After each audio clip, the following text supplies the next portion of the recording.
Welcome to Thriving Teacher Talk. I'm your host, Jilian Fernandez. I'm a former teacher from New York turned full-time mom and teacherpreneur on a mission to help you create a profitable and sustainable income selling your teaching resources or services.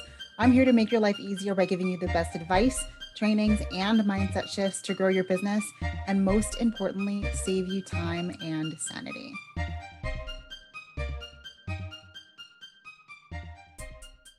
Welcome back to Thriving Teacher Talk.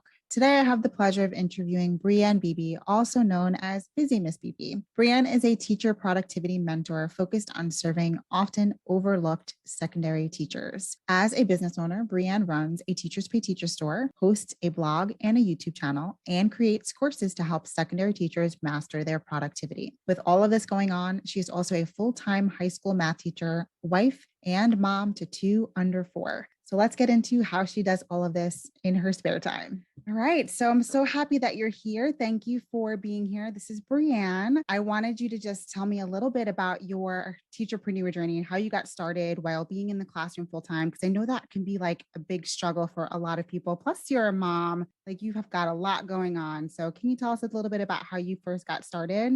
Sure. Hi. Thank you for having me. So I think like most teachers, it started out as a hobby. Through Pinterest, I found all of these math teacher blogs and decided that I wanted to have a blog too. So I actually started that my first year teaching, like December 2012. I started my blog and then I started my TPT store in 2013. And in 2017, I started a YouTube channel, and all these things were just hobbies. And I kind of got to them when I was able to, mostly during the summer. If I was able to get to anything during the school year, then it was kind of like just extra bonus there. So 2017 seems like a really early start for a YouTube channel, right? Was that something that you felt like you had a passion for at that time? Was it just something that you saw other people doing? How did that all get started? I started watching teacher YouTube videos in 2016. That was when I was actually going through teacher burnout. So it actually helped seeing other teachers that enjoyed the profession. Right. Noticed that there weren't high school teachers doing it. I was lucky to find like one middle school teacher at the time, but it was a bunch of elementary. And that's one of the things I always notice is that everything is always geared toward elementary teachers, and there's Right. not a lot of people out there for secondary. It's a little different now. Yeah. Very true. Yeah, I love your YouTube channel. I think it's definitely very helpful for secondary teachers. Even now, there's not a whole lot of secondary teachers on YouTube. So I think that that helps you stand out from a lot of people. So that's really awesome. And the fact that you were able to start in the very beginning is awesome. I really wish that I would have started a YouTube channel sooner, but hindsight, right? And I feel like that's kind of like with everything. Everyone always feels like, I wish I would have started sooner, but you can't go back in time. Can you talk a little bit more about teacher burnout and your struggles? Because I know that that's a struggle for so many teachers, especially now. It's huge with everything that's been going on lately. So ironically, I feel like going through that burnout kind of made it so I was able to have a business while teaching full time. The thing is with burnout is it's different for every teacher. What leads them to burnout is something that's completely outside of their control. And so their solution is to leave the classroom or go to a different school or change positions or something like that. I had some of those same things. Like I had an unsupportive administrator. I had just really difficult personalities that particular school year. That was also the school year that the class of 2015 graduated. So this was the next year, 2015, 2016. And I Mhm. was so close with those students because they were like my first group when I started in my school. So I was kind of devastated that they weren't there. Biggest thing was that I was just working 24/7 all the time. I was married. I didn't have kids yet, but I was convinced there's no way that I could be a mom and have a family while also being a teacher, because I was coming home and still working and trying to throw dinner together, but it never was anything that great because I still had to do work. And it was mastering my productivity that made it so that I could overcome my burnout. So I was kind of lucky that it was mainly something that was within my control. The other things resolve themselves. Administrators leave and students, they move on and graduate and Yeah. mature. So Sometimes. Yeah, no, I hear you. And I think that that's important, being able to master productivity. And you're like the productivity queen. So I think that you thank have so many amazing tips for teachers and you've been so helpful. And we met on Teachergram and you've been able to help so many teachers on that platform. And I remember you very early on when I first started. And I started on the Teachergram, just like with all math tips and all of that. And I did like week-long coaching sessions. And we continued to stay connected because honestly, you're seriously one of the most amazing and genuine humans that I've ever met. You're so kind-hearted. And I couldn't be more grateful for our friendship. And you know that I've always like come into your DMs and had conversations about things that I don't talk to you about with anybody else. But you've always been so supportive of me and all of my business ventures. And you're also in Thriving Teacher Academy, and you've been such a huge supporter in our group there. And I know you've mentioned before that you're kind of sort of like a course junkie.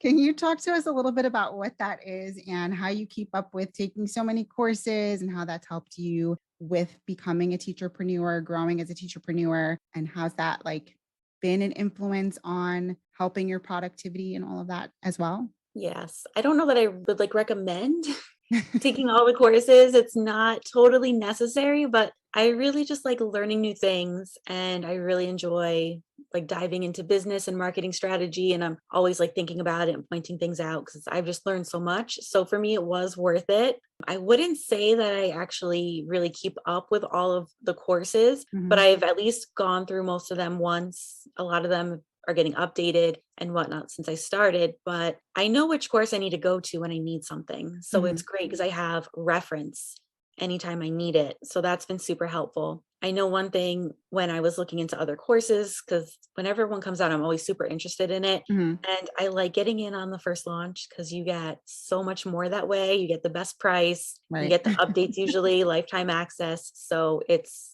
worth it. But I never wanted to pay for the same content twice at first. So I was always worried about that. But what I've learned from taking so many is that it's actually more helpful to hear the same thing over and over and to hear it from different people. One of my favorite things about Thriving Teacher Academy is you explained things like finding your niche and imposter syndrome. And those things are covered in other courses, but the way that you teach it, like it clicked in a way that it never clicked before. So I always loved that. I Thank feel you for like, saying that. I appreciate it. yeah, the courses really gave me like that foundational knowledge that I needed because I'm a teacher. I didn't really know anything about business before. And for me, as far as contributing to my growth, it's really pushed me out of my comfort zone. Mhm. 'Cause I remember the first course I took was about teachers pay teachers resources. And then you get into the later lessons and then they start talking about you should have an email list. And it's like, nope, I will never do that. I don't want that. Who wants that? Right. What is that even? Yeah. And then eventually keeping up with the course, I'm like, okay, so I do need an email list. Right. And it keeps happening that way. Like, I don't want to make my own course. And you learn more and more about it. And here I am with the course now. Yeah, now you're doing amazing things with your own course, and you offer a course on how teachers can master productivity, right? And Yes. can you tell us a little bit more about your course and why you decided to create it? What are the details? We want all of the good details because, you're helping so many teachers with all of their overwhelm and all of that. So, My course is called Productive Teacher Toolkit, okay. and it's a course to help teachers build freedom back into their lives because that's what I felt like I needed when I was going through my period of burnout. And so I cover how to overcome overwhelm, ditch distractions, and create and maintain systems. Systems are really the heart of the course because they're like that ultimate productivity strategy. Every time teachers tell me that they are struggling to get organized, because I love talking about organization too, they usually say, yeah, I tried this thing and it was great for a week and then it fell apart. And it's like, because you're missing a system. So I go through how to actually create systems. And that way it can be like your classroom runs itself. Your students know what to do, you know what to do, and it just saves you so, so much time. I landed on doing courses because I do have a lot of resources out there between Teachers Pay Teachers, my blog, and YouTube. Mhm. But teachers need a step by step process because when you're getting those free resources, you're getting like a small snippet of the big picture. And it's hard to see like where things fit in big picture wise and how to take everything and apply it to your own classroom. A Absolutely. lot of blog posts and YouTube are like, this is what I do. And Mhm. that's helpful and it helps a lot of people, but doesn't work for everyone's situation. Yeah, and it's so funny because I was talking to someone else about this. There is a lot of free information out there, but if you don't have something kind of like all in one place that can take you step by step through the process, it's really difficult to implement the strategies that are necessary to get you from point A to point B. I know you're really good at helping explain how teachers can help get organized, overcome a lot of the different issues that they deal with in getting themselves to a place where they can be less overwhelmed and be more productive. So I think that's really awesome. Is there anything else you wanted to add about the course? It's going to be opening soon in July. Oh, So that's fun, nice. exciting. And I'm That's adding a exciting. bonus, a challenge for helping teachers like plan out their year ahead. Because I've seen that be a sticking spot. Because I have a like mini course, also a batch lesson planning workshop. And so that's something that's always available. And that's super helpful. That's like a very specific system that could be set up. But having a plan for like the whole year makes that run a lot smoother. Yeah, so I'm going to actually ask you for all of those links too, so I can put those in the show notes for teachers. That way they can find all of the details. So if you're listening, make sure you go down below and grab the links to all of Brianne's amazingness. And if you could give some advice to full-time teachers who actually also want to become teacherpreneurs, who are moms, who are teaching full-time, because this is a lot, right? You have so much going on, but yet you have all of these successful business things that you do. What advice would you give to people who want to also do these things? I think that's kind of the craziest thing was I freed up my time at home. So I wasn't working on school all the time. And then I jumped into having business. Yeah, yeah, it's crazy. I have a lot of advices. Is that okay? Of course. Okay. I know advices is not a word, but there it is.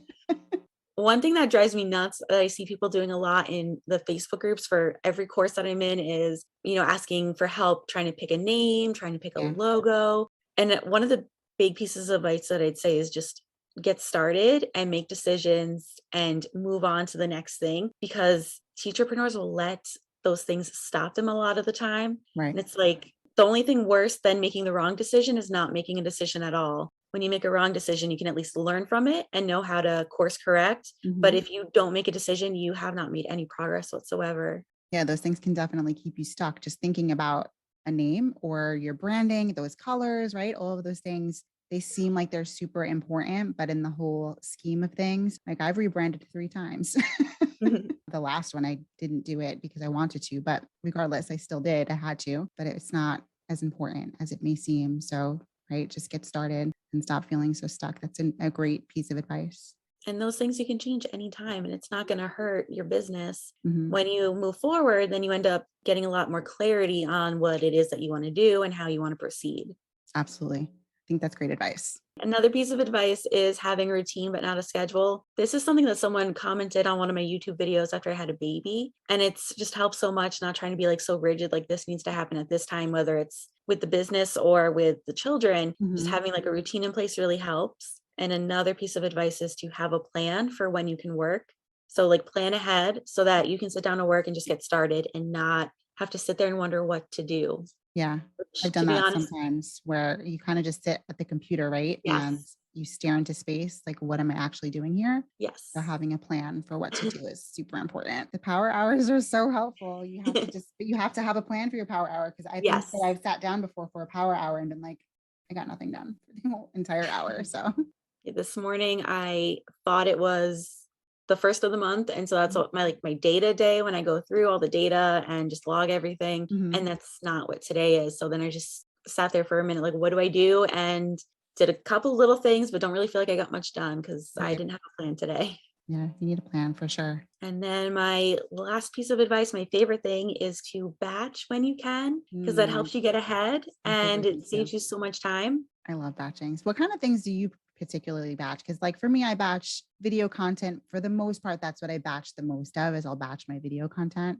So like if I think I look halfway decent, I'll batch a bunch Yes. of videos. But what kind of things do you batch? Because I'm sure that there's different things that I may not even think of that we could be Primarily, batching. I like to batch blogging because Mhm. that can take so much time if you're doing one blog post at a time. So I batch for the quarter.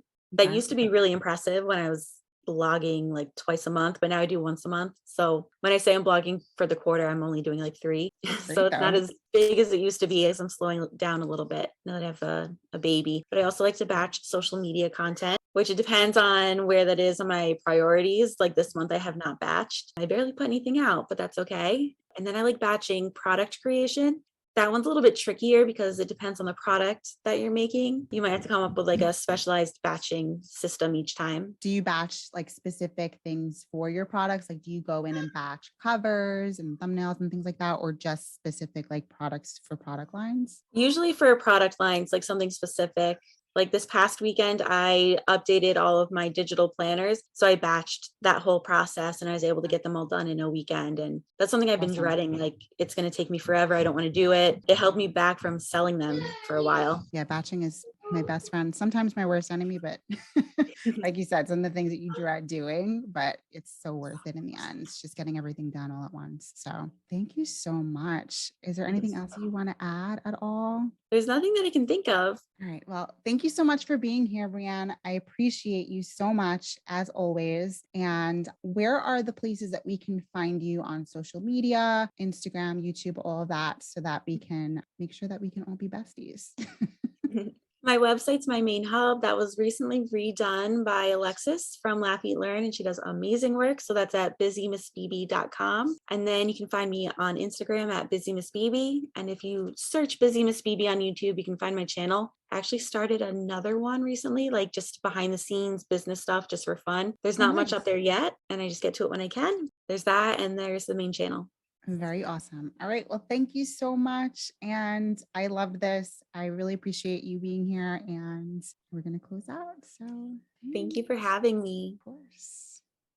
I hope that you enjoyed today's episode. Let me know what you think by leaving a comment. And if you're here on Apple Podcasts, you can actually leave a comment as a review. I'd love to hear from you. Also, I would absolutely love if you would take a second to share about this podcast on your social media. It would mean the world to me if you took some time to spread the word about this podcast if you found any value in it. I can't wait to chat with you next time as we continue to grow our businesses together. If you loved this episode, be sure to subscribe so you can catch all new episodes, leave a review if something resonated, or just even send me a DM. Thank you for letting me into your business and your life today. We're going to love growing together as we create a profitable and sustainable income, selling your teaching resources or services. I'm so honored to be here to make your life a little bit easier with the best advice, training, and mindset shifts to grow your business, and most importantly, save you time and sanity. I'll see you in the next one.